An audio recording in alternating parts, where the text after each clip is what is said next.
कुठे उठलं कसं? वरती कडे रोडचं जे आहे का ते मूळ उठलं होतं ते 5-6 माणसं चावले, 2-3 जण चावले, यांना चावले, मला चावले, यांना चावले. तुम्हाला कुठे चावली? अच्छा, काही त्रास होते आता? नाही आता काही वरती काही ट्रीटमेंट केली की इथे आल्यानंतर ट्रीटमेंट केली? वरती पण दिले. अच्छा, इथं पोहोचले. ओके. कुठून आलात तुम्ही? श्रीराम काय घडलं का होतं नक्की? काय सांगता अचानक धावपळ झाली. अच्छा, तुम्हाला कुठे? डोक्याला पण आहे आणि मांडीला पण आहे. आता काही त्रास होतोय? नाही आता काही त्रास होत नाही. तिथं इंजेक्शन घेतलं, ॲम्ब्युलन्सने आणलं, इथं गोळ्या वगैरे घेतल्या, आता बरं वाटतं. आता व्यस्त वाटतंय. ओके. तुमचं काय? काय नाही नॉर्मल आहे. अच्छा, काही त्रास होतोय? तुम्हाला प्रशासनाचं सहकार्य झालं आहे? हो झालं 100%. व्यवस्थित झालं? ठीक आहे. तुम्ही जुन्नर शिवरी कारखाना? बरं, काय घडलं होतं नक्की? आम्ही किल्ल्यावर गेलो. हां. तरी मॉल उठवला होता आधीच. माशामध्ये चावले. कुठं चावले माशी? चेहऱ्यावर. बरं, आता काय त्रास काय होतोय? आता पण चावले. शिजले. अच्छा, आता काय त्रास होतोय? आता काही त्रास नव्हतं, फक्त तेवढं आग होती. हां हां. शिवनेरी किल्ल्यावरती तुम्हाला लगेच उपचार मिळाले का? हां. कोण आलं होतं? तिथं बसले तर जागे नाही का? कोण होतं बसलेले? कोण? अशाच उपचारवाले होते रे. बरं, तू कुठून आलास? मी कुकडेश्वरचं. बरं बरं, काय झालं होतं नक्की? आम्ही फिरत होतो वरती हां. आणि अचानक ते उठलं वरती. उठून आमच्याच भरपूर होते, लहान मुलं बिलं होते. हां हां. त्यांना सांगितलं म्हणजे जाऊ नका पुढे, पण काय माहीत गेले का नाही त्यांचं त्यांना माहीत होतं. बरं बरं, तुला कुठे चावली माशी? एक हात तारीख चावले आणि एक चेहऱ्याला चावलं. आता काय त्रास होतोय? चेहऱ्याला थोडंसं ताप झाल्यासारखं वाटतं जरा, बरं अंगात आणि बातमी काय इंजेक्शन. तुला वरती मदत मिळाली लगेच? हां, इंजेक्शन दिलं होतं तिथे हां. आणि एक आत्ते झालं होतं. इथं कसं आणलं तुम्हाला? दवाखान्यात कसं आणलं? ॲम्ब्युलन्सवरती लगेच आले सगळे? साहेब, किल्ले शिवनेरीवरती आता मधमाशांचा हल्ला कडेलोटाच्या बाजूने झाला अशी माहिती मिळते. प्राथमिक स्तरावरती एक 5-6 लोकांना काहीतरी माशा चावल्यात.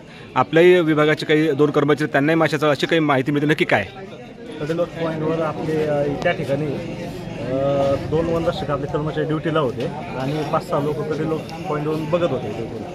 तेवढ्यात एक मोळाच्या 5-6 माशा आल्या आणि त्यांना त्या चावल्या. पण आपले वनरक्षक असल्यामुळे त्यांनी लगेच तिथं सांगितलं की आपण स्तब्ध उभे राहावे, कोणी हात वगैरे हलवायचं नाही किंवा काहीच नाही. तर त्या हिशोबाने जास्त काही मासे चावले नाही. एक मेडिकलची टीम आपली वरती असल्यामुळं त्यांना लगेच ट्रीटमेंट झाली आणि आता आपला कडेलोट पॉईंट पुढला बंद केला आहे. म्हणजे शिवजन्मस्थळापासून पुढला पॉईंट बंद केला आहे की जेणेकरून वरती मूळ उठून जास्त हे नाही.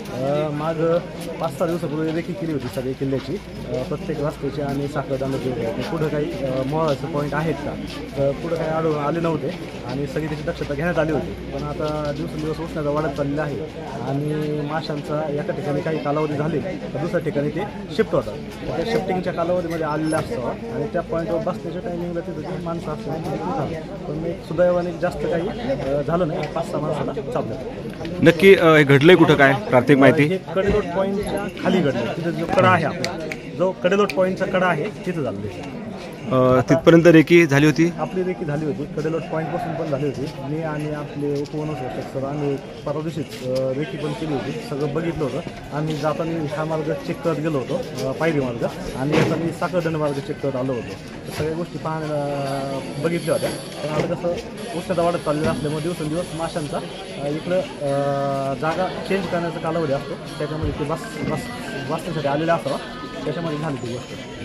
आपले किती कर्मचारी होते कडेलोटाच्या भागात? कडेलोटाच्या 2 माणसं होते, त्यांना पण 2-2 मासे चावल्यात. पण ते चांगलं झालं की ते तिथं असल्याने त्यांनी सांगितलं की लगेच ट्रीटमेंट कशी करायची, की जास्त उलटं पर्यटकांनी माशा आल्यानंतर हात वगैरे झटकले असते तर मग अजून जास्त चावल्या.